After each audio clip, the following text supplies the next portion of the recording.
So let's talk about our new stabilized methods. And in this video, I'll talk about the least squares incompressibility constraint. That was this one. That's the one that shows up in the upper left corner of our matrix. So least squares on incompressibility. We've talked about least square methods before, and actually I dedicated a whole 1 or 2 videos on different least squares stabilization method and even just least squares finite element method.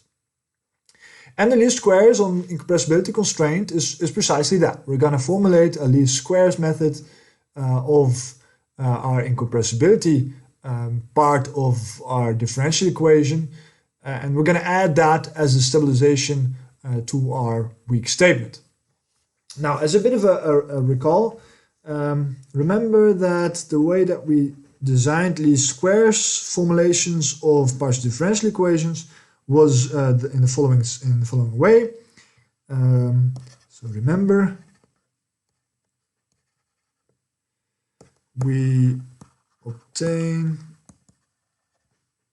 least squares finite element formulations from the following minimization problem. What we did was we're going to rephrase our partial differential equation as a minimization, also an infimum of our solution function phi in our discrete space, such that the integral of half of the differential operator acting on phi minus f squared, so that integral was minimized, right? So it's the infimum of that integral. Now clearly, if our space WH is rich enough, then the solution is naturally going to be L phi of H is equal to f, and then we've obtained the exact solution. Now generally, we do not have a space that is rich enough, so we don't get the exact solution, but now we get a best approximation of our true solution in this least squares sense. So that's why this was called a least squares method.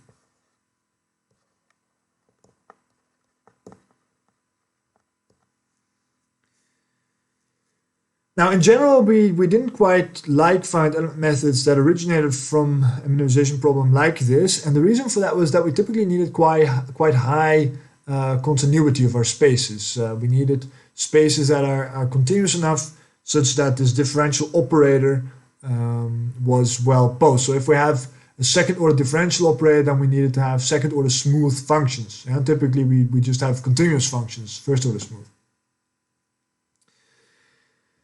And what we did instead was to combine the least squares with the Galerkin method, right? So then we had least squares Galerkin least squares stabilization. That's a combination of the weak formulation obtained from the least squares method and from the Galerkin method. So we had then Galerkin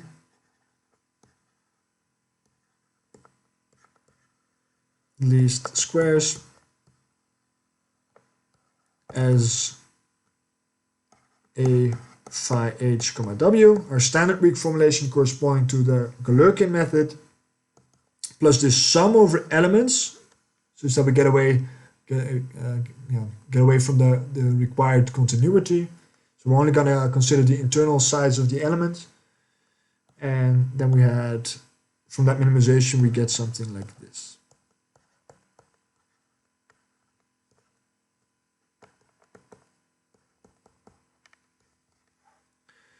Yeah, so from an optimality sort of perspective, this part gives us the consistency, and optimality in the natural or in the energy norm, whereas that part gives us coercivity and optimality in least squares in the least squares sense. And then we had this stabilization parameter, of course, this tau, and that would then balance the trade-off between these two terms. Yeah?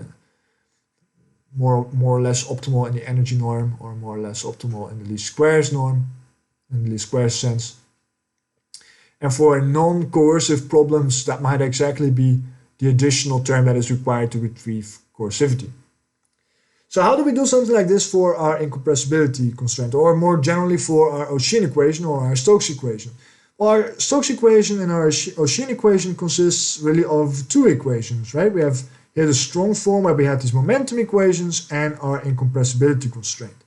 So naturally, based on the name least squares and incompressibility, what we're going to do is we're going to exclusively consider this part of your equations and perform this least square derivation of a weak formulation only on that differential operator.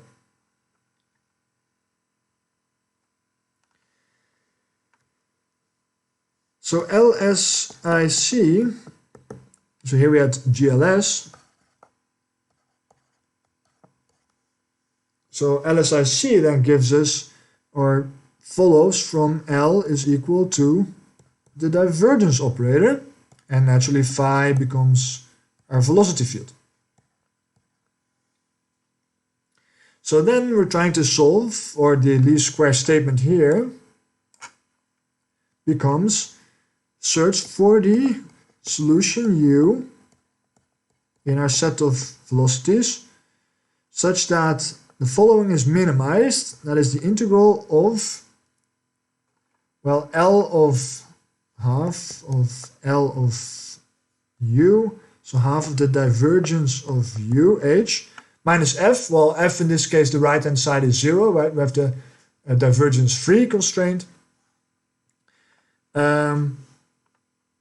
And then that squared. Now, how do we obtain a weak statement from this? Well, this is just the same as any other minimization problem. So we take the Gateau derivative, the functional derivative, the directional derivative, however you want to call that.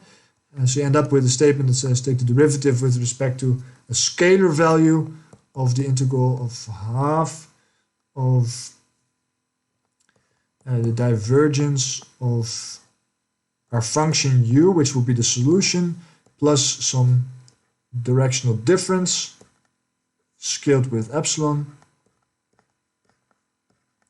evaluated at epsilon is equal to 0. That has to be equal to 0 for all these deviations v. And also just our discrete space.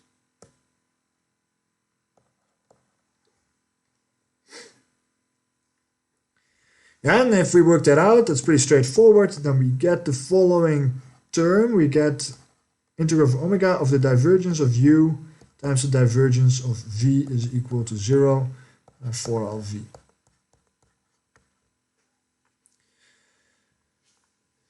So that is the term that we would add to our Aushine equation, weighted by a parameter tau. Now, the important thing to realize is that, again, this is a residual-based stabilization method. This part, the divergence of u, is precisely the residual of the continuity equation. And the residual is defined as the right-hand side minus the left-hand side. Our right-hand side is 0, minus the left-hand side, so minus the divergence of u. So in fact, this is minus r. Minus RC. Yeah, C stands for the continuity? Compressibility? I'm not sure, maybe continuity. But RC, the C is, the subscript C is what we typically use for this residual. So what we have here is an additional term to the Aushine equation.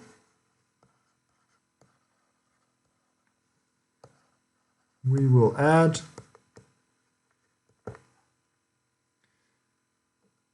a stabilization parameter tau LSIC of, well, we're going to sum over the elements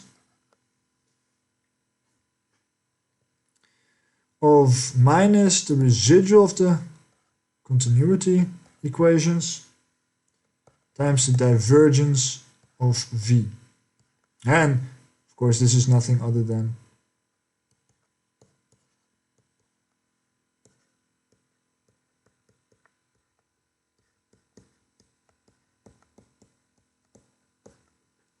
divergences. Yeah, I think both these are very obviously the same equation, left and right here. But I think both show something different, and they're both important. The right expression shows that this is a coercive contribution, right? This is a symmetric contribution, a square contribution. If I substitute for u and v the same function, that's going to add a weight that is larger than or equal to 0, but never negative. Yeah? So it's a coercive contribution. So that's an important realization. This one shows that this is a consistent contribution. For the true solution, the divergence of the solution is going to be equal to 0. The residual is going to be equal to 0. So if the true solution is within our discrete space, which is not very likely, but nevertheless an important case, then we're actually adding nothing, because then the residual is equal to 0. And yeah, I think both of those points are important. Towards our analysis, we're going to make use of the right set of equations, right? The fact that this is a contribution to the coercivity. But from a perspective of understanding what we're adding, an engineering perspective, I think the left part is very important. And I think in a previous video, I've also emphasized that is something that I might ask in the oral exam, the importance of the residual-based nature of our stabilized methods. Yeah? So again, LSIC is a residual-based stabilized method.